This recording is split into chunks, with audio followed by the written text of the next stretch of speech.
வண்டலூர் ஜூல எங்களுக்கு ஒரு மோசமான எக்ஸ்பீரியன்ஸ் இருந்தது. கிறிஸ்துமஸ் டைம்ல வண்டலூர் ஜூக்கு போயிருந்தோம். ஜூக்கு வர்றவங்களுக்கு எல்லாம் எந்த குறையும் இல்லாம எல்லா அரேஞ்ச்மெண்ட்ஸும் நல்லா பண்ணிருந்தாங்க. பிரச்சனை என்னன்னா அங்க இருக்கிற விலங்குகளுக்கு இந்த மானெல்லாம் பாத்தீங்கன்னா கூண்டுல அடைக்காம ஃபுல்லா ஓபனா விட்டுருந்தாங்க.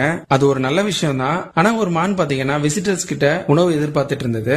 பக்கத்துல போய் பார்க்கும்போது அதுக்கு ஒரு கால் உடைஞ்சிருந்தது. அந்த காயம் கூட பெருசாகி உள்ள இருக்கிற எலும்பே வெளியே தெரிஞ்சிட்டு இருந்தது. அந்த மானுக்கு ட்ரீட்மெண்ட் நடந்துட்டு இருந்த மாதிரி தெரியல.